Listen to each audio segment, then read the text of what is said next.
All right, what is going on, guys? It is time. It is the stage 10. God, that's it. We're out of the single digits. It is stage 10 of the Dakar Rally, and we are counting them down. It is almost done, almost over, and these guys are going to be getting ready to get started. So we've got a special guest today. We'll introduce him here in just a little bit, but we're going to be talking a little bit about stage 10, some injuries, some all sorts of stuff because, well, he's on the been there, done that list. So let's jump right into it. We'll get the stage preview right away, and then we'll get to our guest here in just a moment. So let's take a look here.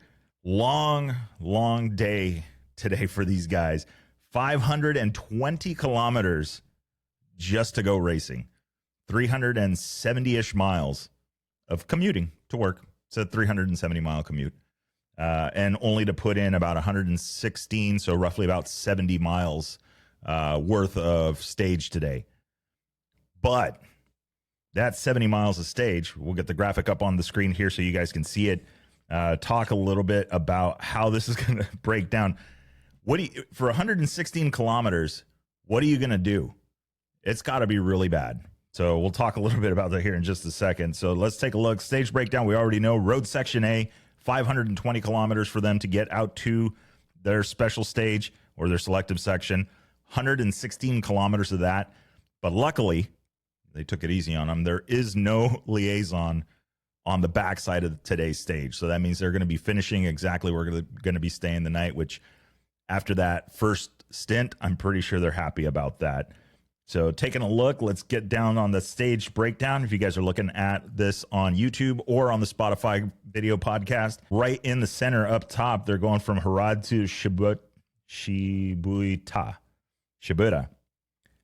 I always have difficulty pronouncing the names, but I'll get it right eventually. 5% sand, but yet 95% dunes. That is why it's 116 kilometers. 95% of that is going to be in the dunes, headed into that empty quarter section. I think that's where the challenge is going to be for these guys. Maybe that's why. I'd be curious to see what the stage times look like for this particular stage. Let me take a look at. Let's look at the departure times really quick. So for this stage, 4:15 in the morning is when the first bike leaves the bivouac, which just so happened to be at 5:15 p.m. here on the West Coast. And then the first car left at 4:35 a.m., and which would put that at 5:35 p.m. here on the West Coast. First bike expected to leave the line at 10:40 a.m., which is going to put that at 11:40 p.m. here on the West Coast once again. And then the vehicles will leave the line at 11 a.m., which will be midnight here for us. So very, very long day if these guys are leaving at 4:30 in the morning or 4:15 in the morning, and they're going to take their stage start right at about 10:40. So very, very, very long day. It has been a lot of long days. It has been obviously, it's been a very massive journey. It's been rough. It's been fast. But now we're getting to the stuff that I think is going to slow some people down. So let's take a look here. You see the map. Let's jump over, and we're going to introduce our guest today, Mr. David Pearson of the American Rally Originals and a few other associations, affiliations, and such. David, you there? I think I'm here. Can you hear me all right? Yeah, we can hear you. Dude. I just still can't get over 520 kilometers. I know. I was looking at the stage layout and I'm like, holy crap. I mean, I don't know who wants to get on their dirt bike and hop on the pavement for K, you know? No. 322 miles to be exact. Yeah. That's when we pull out the little balloon that sits on the back of the seat so you can sit on you'll see people with pillows. I had a blow-up Airhawk, seat that would go on there for those long liaisons. But I was watching video with Jordan Reed and showing the guy, with one cheek on the seat, talking about monkey butt, So, yeah. God, I can't imagine that. And so, this is how realistically, like how big of an impact? Because I think this may actually be the longest liaison yet in a single stint for this year's rally so far. Like this late in the game, what is that even, what is that like? Well, first of all, let's go rewind just a little bit. Your participation in the Dakar Rally. Tell us a 2023. little bit. Yeah. 2023. Tell We, us a little bit. the American Rally. So we discovered that thanks to Kyle McCoy and some of his history and a little bit of his historian attitude, we found out that, in 45 years of the Dakar, no American had ever finished in the Malay Moto or the unassisted class, right? So we took 5 guys there, managed to qualify and entered the Malay Moto class with the sole purpose of getting somebody across the finish line, and, I know you've documented the story, and we all expected to finish, right? We all got there with hopes and dreams and plans, and Kyle crashed out on stage 4. I crashed out day 6. Paul Neff had a really serious one, caused helicopter and private plane home, and our buddy Mo made it happen, right? So we got the job done. We just didn't think it would take 4 of the 5 of us out to make it happen. So it was grueling, and I look at this year and I'm like, man, I thought what I did was grueling, and then you see some of what happened this year, and they have added to that. It's been a grueling year for most of the guys this year. They're already, I think, 5+% attrition rate, and I expect we'll see a few more drop out over the next couple of days. And if it's not 30-40% of the people don't finish this event, I'll be surprised. Yeah. It's it really seems like it's kind of ramped up. I almost feel like that's kind of like the obvious point, right? That as you're getting closer to the end of the rally, the injuries are starting to ramp up, and the fatigue and all of this stuff. And then what are some of the danger? Like, I'm trying to wrap my head around, like, okay, I can't imagine going in right now in the garage, fueling up my bike, and then go ride it for 300 miles to Vegas from San Diego, and then go ride around for a little while. That's what this stage is. Literally, that's what it is. I'm going to go ride to Vegas. I'm going to go do some of the prim stuff, and then I'll just spend the night there. Yeah, but the special's 116 kilometers. Yeah, 70 miles. That's nothing. But what, the mentality side of it, like, literally, what is those long liaisons like? What is the? Well, we start off by all bitching about it inside the pits and the bivouac. Let's be honest. Yeah, let's right? get that out of the way. Holy shit, we got to do this, and so you get these results shortly after you finish the stage, and you have literally a very short period of time before you hit the bed to know what you're getting into the next day, and so you got to wrap your head around it, and then you got to prepare, right? And I've been watching some of Willem's adventures coming through this, and he's come in through the sand and the dunes at dark multiple nights, right? And so he knows what this is like in the big picture. And so, you start to figure out how to get prepared, right? Like, how am I going to roll 500 kilometers, right? That's, I never had paid music service till before I went to the Dakar, right? Like, I bought a YouTube music account. I had 400 songs downloaded on my phone. I knew if I was going to go ripping 300-400 kilometers on the pavement, I needed to, right? Because it's just a different thing. If you've street bike road or dirt bike road, when you do miles on the street bike, it's mind numbing, right? That's where you fall asleep. That's where accidents happen, and you just got to keep yourself awake. So you find unique ways to do it. My wife likes corn nuts. She eats corn nuts, keeps her awake. She's a big endurance street bike rider. But and then we look for creative ways, right? It's the pillow on your seat. It's in the early days, they used to cut a chunk of a rubber tube off, like a rubber, 21-inch rim rubber. Mm-hmm. And then they would wrap that around their handguard and their throttle. And that was their poor man's cruise control, right? Because they could roll the throttle. Because, it's not like you're doing 300 kilometers or 500 kilometers at whatever speed you want. You're still tapped out at 110 kilometers an hour. So you're droning at 66 miles an hour for hours, right? And if you screw that up, you're getting time penalties, right? So, you're in the industry. I bought one of them stupid little rubber wrist rests, right, that I could wrap around the throttle and be able to not hold my hands at full grip mode for 4 hours. So you find creative ways to entertain yourself. You sing in your helmet a little bit. You tell yourself stories. You really evaluate your life until you get onto the dirt, and then all of that stuff goes away because then you have nothing to do but focus on staying alive and moving at a good clip to make your stage happen, right? But liaisons were the most grueling part of the Dakar for me. I'll take you with me in the dirt for 12 hours, but don't give me 6 hours of pavement and 6 hours of dirt, right? Yeah. It's just it's crazy. Or or I hate to say it, but give me 6 hours of pavement and then about 45 minutes worth of dirt. I don't know. Well, of sand dunes. I don't know how long it's going to take them to clear the 70 miles of this stage. But I just looked at my cheat sheet, and just to confirm that the liaison these guys are they're on it right now. Yeah. The liaison that they are on is the longest of the 2025 Dakar Rally by 100 miles. So, man. So I've been meaning to ask you, Victor, why do you do the kilometers to miles conversion? Is it just to keep the American side happy? Do you think we can't do the math, or? I think they can, I think we could do the math. I think I've done it less this year than I have in previous years. But yeah, I think to some people, they don't do the math quickly in their head. I try and do it, every 100K is 62 miles. But yeah, just trying to bring a broader audience. Yeah, I grew up in Canada, so I'm kind of used to kilometers. Then I got, mile per hour integrated when I came to the States. And then before I did the Dakar, I switched all my cars to kilometers, and so I could just get back into the kilometer concept of life, because it's clearly how they operate. I hear you. You can do the 0.6 math all the time, but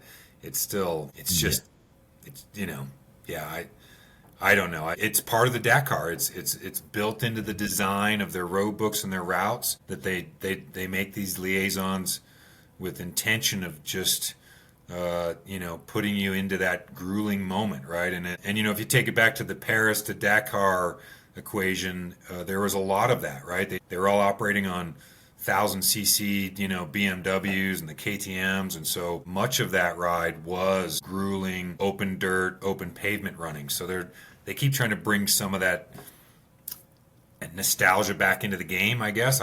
Sometimes I want to talk to David and ask him what the hell he's thinking. Well, yeah. I'm a fan of the 48-hour chrono stage. I think that is a tip of the hat to the Dakar of old. Obviously the marathon stage as well. I think that's also kind of a tip of the hat to that. But this just popped in my head is back in the day, 1000cc bikes. Obviously, they're going to cruise on the highway. A 1000cc bike will do 66 miles an hour much easier than a 450 will. But the question and the thing is the injury aspect of it, right? You finish a liaison this length, and I can only imagine that you're annoyed, that you're burnt, that you're, it's like, okay, and now somehow you have to muster up that mental energy to switch gears, right? You mentioned switching gears from kilometers to miles or miles to kilometers, but that mentality of the switching of the gears. Do you think it's dangerous to have liaisons this long?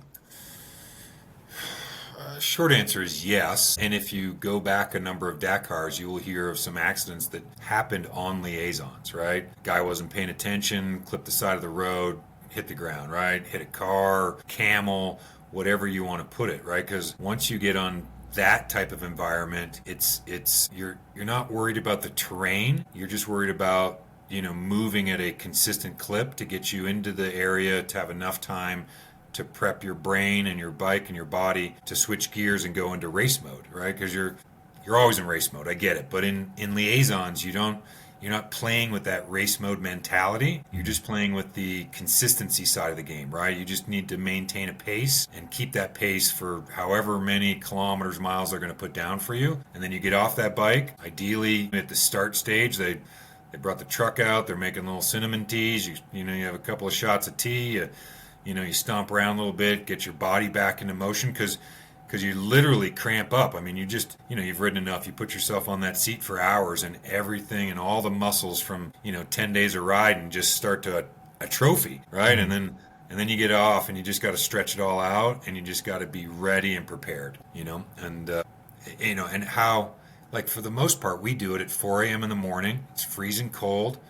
They push you for a couple hours. You show up as the sun comes up, and you're trying to shake off the freezing cold temperatures, the rain, and just the monotony of what you just did, right? And then you got to get yourself into full wide-eyed mode to be able to race at that level again. It's just crazy, the dynamic, and the dichotomy between the two different types of events that you're doing all in one day. Yeah. Yeah, it sounds like as you're describing it, that's exactly what I'm hearing. Is like, okay, this sounds like there's the race to the Dakar, there's the Dakar, and then there's like all these like mini, I don't know, situations. I'm not going to say races, but there's all these like little things that you're going to have to contend with that I don't know that people know to prepare for that. You know, how, Yeah, I don't. how do you, Yeah, I mean, like I said earlier, right? Ride to Vegas. yeah, and you don't see that in the media, right? The Yeah. the the helicopter shows you going through the dunes. It doesn't show 15 minutes of you droning down a chunk of asphalt, in the middle of the desert, right? I get this conversation all the time from people that are like, wow, you did the Dakar. It's always been my dream. I want to do it. What was it like? Can you expect? And I'm like, well, you need to wake up to what the reality of the Dakar is. That 8,000 kilometers, whatever the math is, the you just have to operate in a multitude of different mindsets, right? And riding pavement for 4 hours is a very different mindset than riding rocks, dirt, dunes, multiple terrain, off-road, ruts, and everything else. They're just different skill sets, and they're very different ride styles. And so it's hard to get your head wrapped around it. The first couple of days of the Dakar just slap you into the reality of what's going to happen. I didn't knew there was going to be liaisons. I knew it, but I just wasn't thinking it was going to be that grueling to get to the specials, Yeah. and you swear in your helmet and you pray to some whatever God you got over there that you're like, just make this stop, put me back in the dirt, please. Put me back in the dirt. Yeah. Oh, Well, and that's an interesting thing. You mentioned earlier is you start thinking you're in your head, for 300 miles. I mean that number will just keep coming up, but you're in your head for that amount of time, and it's like at what point you have to like kind of snap. I'm thinking you have to snap back to reality because that brain power you're using, you're going to need that to navigate here in a few hours. You don't want to have that mental fatigue. The navigation does that to you anyway.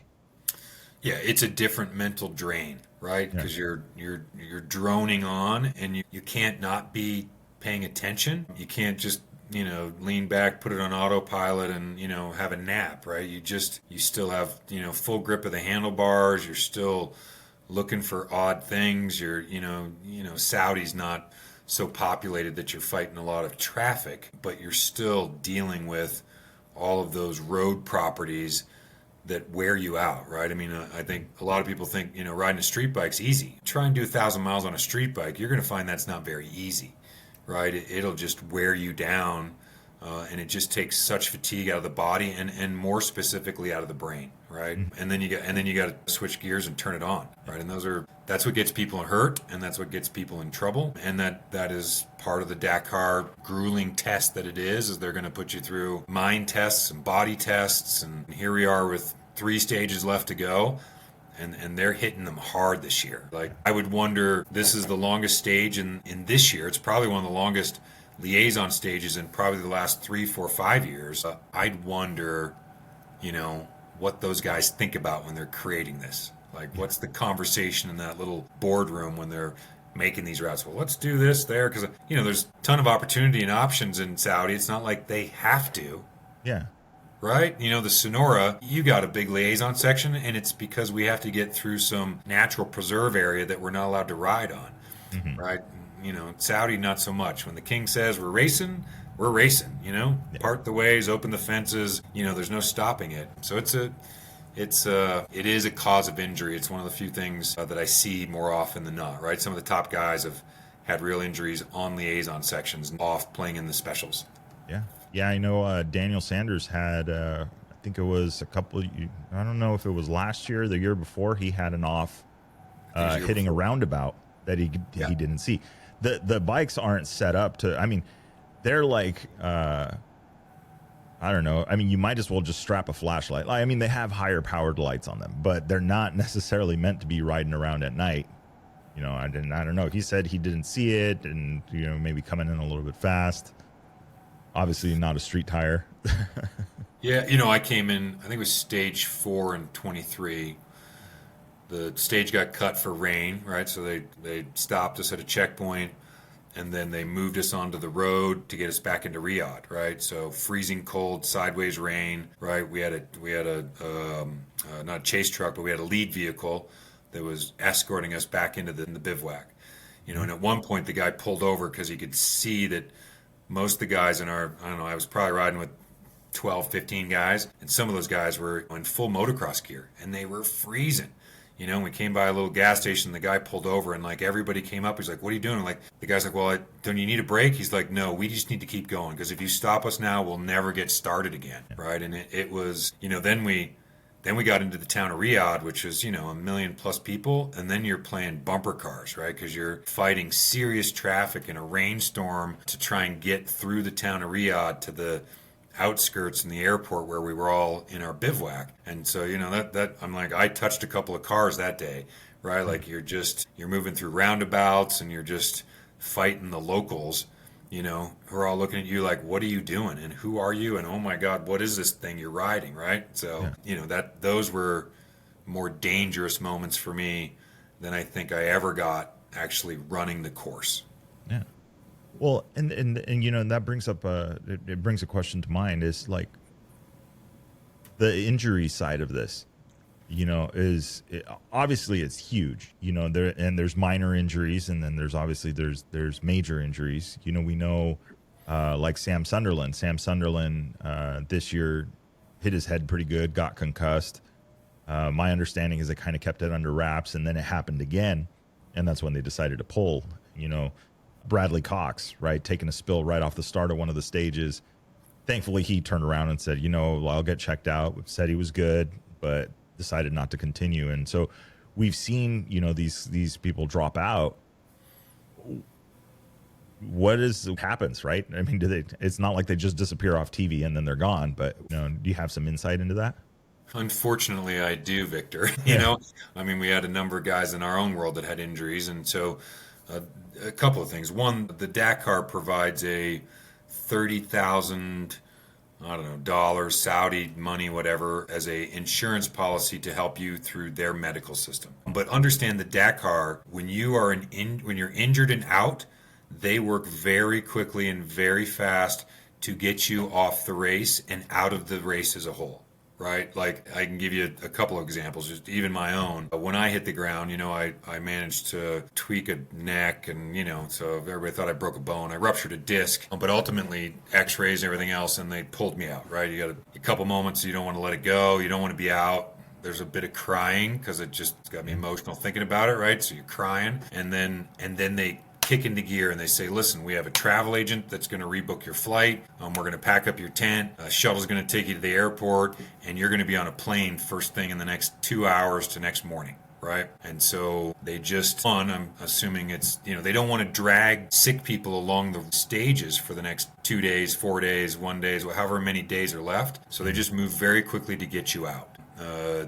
Kyle, for example, broke a leg, managed to ride it back in. He spent one night in his tent. Next day, they put him in a shuttle, took him to the airport. They paid for his flight change, and he flew home, right? I crashed out where I was and the location, ended up being there a couple of days, which ultimately worked out pretty well for me to be in the rest day with my team. But they paid $5 or $6 grand to get me on a business class flight out of the country and back into my home country. Paul Neff, our most serious accident, he just did a kind of a cool little recap with MedJet, one of the companies we employed for this emergency. But, he crashed on a bad day with a bunch of crashes, ended up helicoptered to a military hospital. The care there was rough, to say the least, and we activated his MedJet membership. And because he had broken so many bones, he was on a stretcher, and so MedJet showed up with a pilot and a nurse and put him in a private plane in a stretcher and hopped him 4 countries back to the United States to get him to the hospital in the United States for surgeries and care, right? But so the Dakar has a whole team that's responsible for dealing with those that crash out and cannot continue the race. And their primary mission is to get you out of the race org and out of the back home, wherever home is for you, as quickly as they can. So, I'm sure there's money and logistics involved. I'm sure they don't plan for the same number of meals on day 1 as they do on day 14. They just know there's going to be a certain level of attrition. So the goal is to just get you off the course, out of the race, and on your way back home as soon as they can. Yeah. Yeah, and that it's crazy to see. Again, it's the stuff like you mentioned earlier. It's not the stuff that you see in the media, right? They don't. Somebody gets injured and they don't follow them all the way to the airport. You don't really hear that story. I've heard that they even will go so far as to have like a companion fly back with you, if need be. Have you heard that, or is it just? We didn't. Yes, I've heard it. It wasn't part of the guys that we ended up shipping home, but I believe that was part of the function for them. That whole team will do that. I was fortunate enough. I got guys that helped me collect my gear and my stuff and my tents and all my stuff. Mm-hmm. And took me to a hotel. I ended up spending 2 nights in the hotel before my flights actually got booked and rolling. But I'm pretty sure if need be, they would have put somebody on a plane to escort me back home. I was fortunate enough I was still walking under my own control, so I could get on a regular plane. And other than they, moved me into the business class that actually got me a bed to fly home in, I thank God they did that, because it would have been a grueling 15, 17 hour flight to get back from Saudi back here to the States. So, Kyle had a really good experience. I had a very good experience with the ASO organization. If you talk to Paul Neff, he did not have as good an experience. Part of that was they were overwhelmed. They had 7 injuries that day. There were 7 people in the hospital, so they had stretched their resources pretty thin, trying to figure out who to do what with first. Paul was pretty injured, but there were other guys there that were equally, if not more, and so it was a tough balance for that. I remember chatting with his wife and some of those things and just trying to work through some of the logistics. I was already, I went from racing to 2.5 days later sitting on the couch watching the YouTube recaps and listening to your podcast going, what the hell happened, Yeah. Like, Wait a minute. Yeah. I was just there. Yeah, So, again, you go back, it's just an emotionally tough time for most of us, because most of us have the racing spirit. You didn't get there without the spirit. And that spirit means get the hell up and keep going. And so it's just real emotional to pull yourself out, or even to have the organization tap you out, right? Yeah. And to their credit, they try very hard not to tap you out, right? You break a finger, they'll tape it together. They're happy to stitch you up. They had a full medical, MASH like hospital. They could do X-rays and a bunch of things. So they were fairly well equipped to deal with that. But it is a process for them for sure. Yeah, they have. I mean, it's just crazy. Like I mentioned it a few times, working at Sonora Rally when it was a W2RC round, and working hand in hand with these guys, and just hearing the stories, like that, of the staffing and the low, the amount of helicopters, the one guy that I was working with that was doing the tracking for the not the nationals, but the FIM classes, talking about a 2-day wait list. We're often we're 2 days behind on getting assets out of the desert, assets being competitor vehicles, motorcycles, things like that. They end up on a separate list, and it's crazy the size of the operation. But like what you just shared, I don't see that on NBC. I don't see that on any of the podcasts or any of the stuff, talking about the very real side of it.